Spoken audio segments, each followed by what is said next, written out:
Syekh Ahmad Syatibi, atau yang lebih dikenal dengan sebutan Mama Ajengan Gentur. Beliau adalah salah satu ulama besar yang berasal dari Tanah Pasundan, Jawa Barat.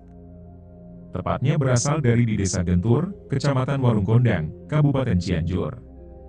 Mama Ajengan Gentur, beliau adalah ulama rujukan para ajengan Jawa Barat yang hidup paruh pertama pada abad ke-20. Tidak heran jika kemudian keturunan dan santri-santri beliau banyak tersebar dan kemudian menjadi ulama besar. Sahabat Muslim, mari kita ulas jejak perjuangan beliau pada saat pergi menuntut ilmu.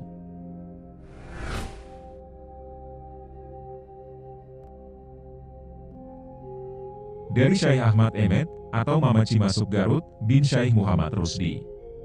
Waktu saya mengunjungi Mama Gentur, beliau mengisahkan.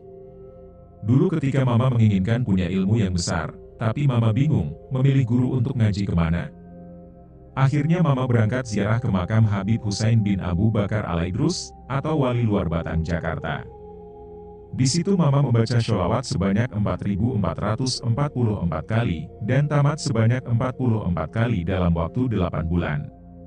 Kemudian Mama bermimpi ketemu dengan Wali Luar Batang dan berkata, "Kalau kamu benar-benar mau punya ilmu yang besar, segeralah pergi ke daerah Garut." Kemudian Mama Ajengan Gentur berangkat dan mencari guru untuk menuntut ilmu ke daerah Garut.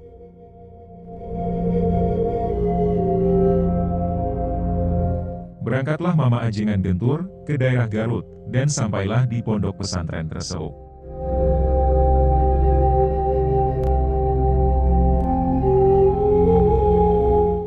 Pada saat bertemu Mama Ajengan Kreseuk, Mama Kreseuk berkata, "Kalau Ananda mau punya ilmu yang besar, besok Mama antar ke paman Mama, yaitu pangersa Mama Ajengan Muhammad Adzroi di Bojong. Sebab pada waktu sekarang ini, para sepuh yang punya ilmu yang besar di tiap kabupaten, kebanyakan yang nyantri ke paman Mama, yakni Mama Ajengan Adzroi." Lalu Mama Ajengan Gentur menginap semalam di Kreseuk, kemudian besoknya berangkat, dan diantarkan ke pesantren Bojong.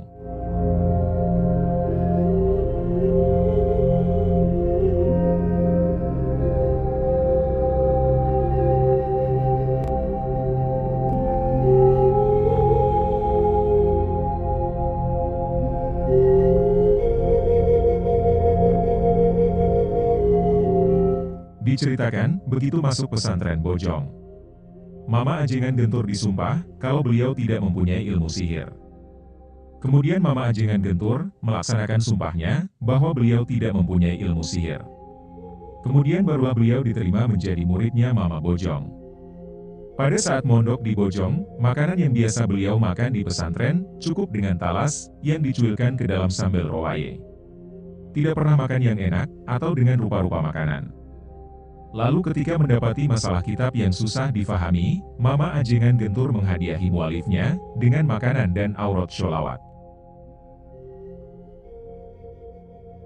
Hanya dalam waktu 40 hari di pondok pesantren Bojong, Mama Ajengan Gentur sudah menghafal kitab Yaqulu, Kailani, Imriti, Alfiyah, Samarkondi, dan Jauhar Maknun. Adapun keunggulan dari pesantren Bojong Garut pada waktu itu adalah para santri yang sudah belajar 2 tahun, biasanya sudah jadi al-alim. Namun Mama Ajengan Gentur menetap di pesantren Bojong hanya sampai 1 tahun saja, karena disuruh oleh gurunya Mama Ajengan Adzroi menemani Kiai Muhammad Rusdi untuk berguru kepada Mama Ajengan Syujai di Gudang Tasikmalaya. Mama Ajengan Rusdi dan Mama Ajengan Gentur, keduanya merupakan santri Mama Bojong. Atas perintah gurunya, selanjutnya berangkatlah keduanya ke pesantren Gudang Tasikmalaya.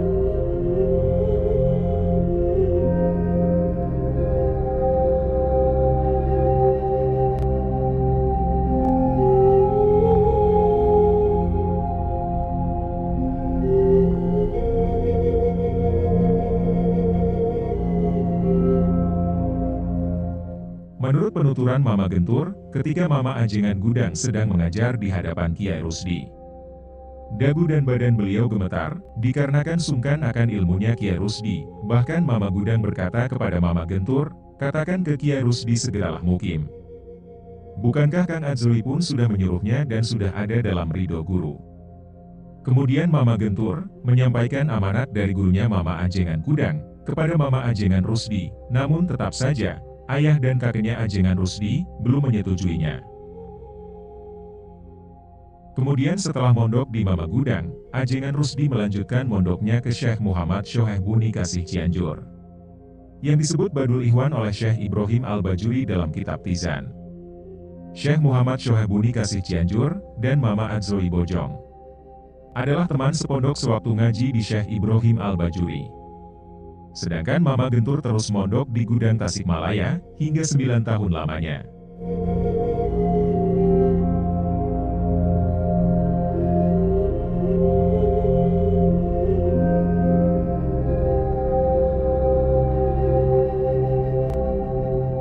Waktu mondok di Mama Gudang, Mama Gentur pernah ziarah ke makam Geger Manah. Sebelumnya beliau puasa dulu 40 hari, selanjutnya baru berangkatlah ke Geger Manah. Pada saat mendatangi juru kunci makam, Mama Gentur disambut di rumah kuncen, kemudian kuncen tersebut bertanya, perihal maksud dan tujuan. Mama Gentur menjawab, hendak tabaruk ziarah ke makam keramat. Kemudian diantarlah beliau ke makam keramat tersebut.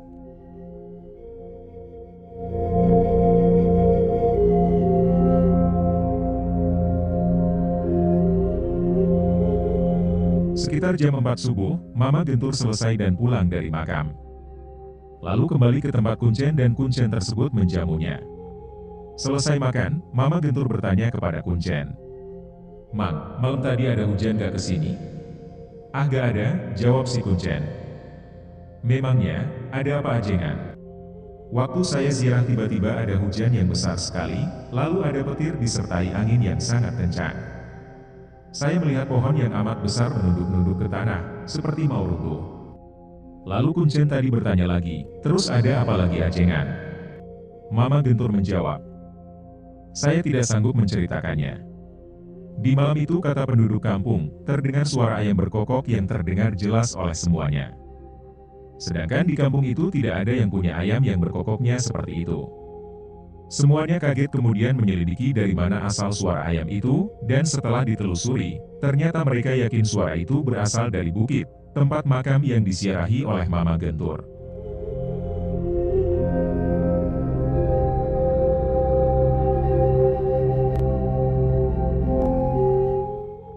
Mama Ajengan Gentur, setelah 9 tahun mondok di Mama Gudang Tasikmalaya. Selanjutnya beliau berangkat ngaji ke Mekah, yakni ke Syekh Hasbullah.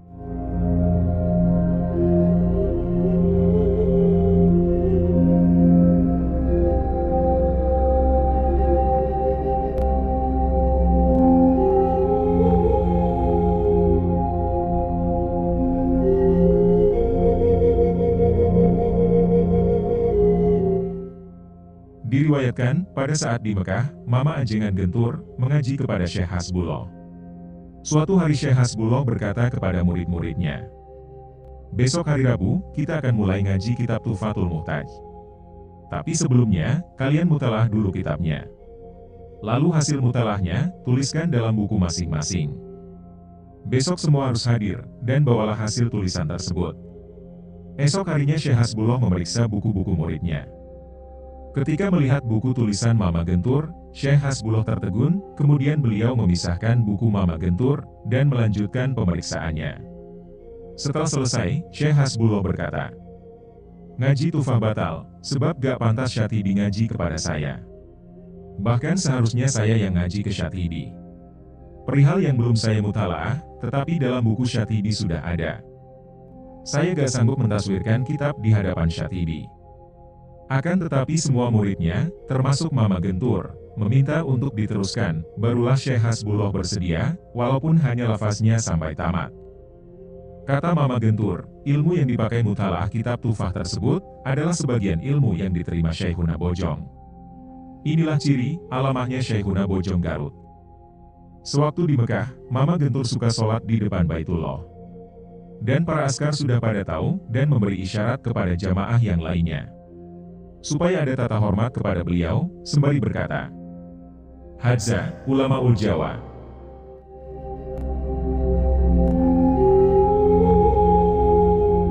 Setelah sekian lama di Mekah, kemudian Mama Gentur melanjutkan tolab ilmunya ke Mesir. Namun ulama Mesir berkata, sudah tidak ada guru lagi untuk Ahmad Syatibi. Namun ada ulama ahli qiraat Quran yang berasal dari Nusantara. Beliau bermukim di Mekah dan berasal dari Pulau Bawean. Selanjutnya mereka saling bertukar ilmu. Mama Gentur menuturkan ilmu mantik, sedangkan ulama Bawean menjelaskan ilmu qiraat. Mama Ajengan Gentur. Beliau bermukim di Mekah selama 3 tahun. Suatu hari, ada utusan dari Syekh Muhammad Shoheh Buni Kasih Cianjur. Amanatnya, katakan kepada Syatibi, segeralah pulang, kemudian mukim di Cianjur. Sebab di Tatar Pasundan, sudah tidak ada lagi yang kuat untuk menjadi pemimpin dan tauladan dari pengamalan ilmu yang sebenarnya.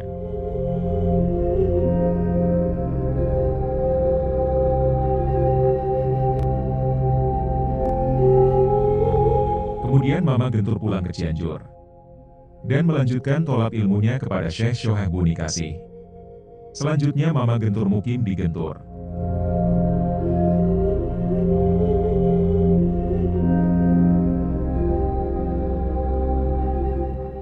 Diriwayatkan, semasa hidupnya, Mama Gentur hanya sekali makan mewah, yakni makan dengan pepes burayak atau pepes ikan kecil. Itu pun dari empang beliau sendiri. Lalu satu waktu, tidak biasanya ikan kecil itu berkembang menjadi banyak. Akan tetapi, beliau memanggil pekerjanya agar kolam itu dilubangi. Tujuannya supaya ikan-ikan itu pergi dari kolam. Alasannya, takut jika itu menjadi istidroj, lupa diri. Beliau mengatakan, "Saya sadar diri, belum bisa ibadah." Masya Allah, begitu tawadunya beliau. Selebihnya beliau tidak pernah makan enak, sebagaimana keadaan beliau sewaktu nyantri di pesantren. Diriwayatkan, beliau pernah diundang makan-makan oleh saudagar kaya raya di Cianjur. Segala makanan dan minuman disediakan. Namun yang beliau makan, hanya sedikit nasi, yang dicuilkan ke garam saja, begitulah menu beliau makan.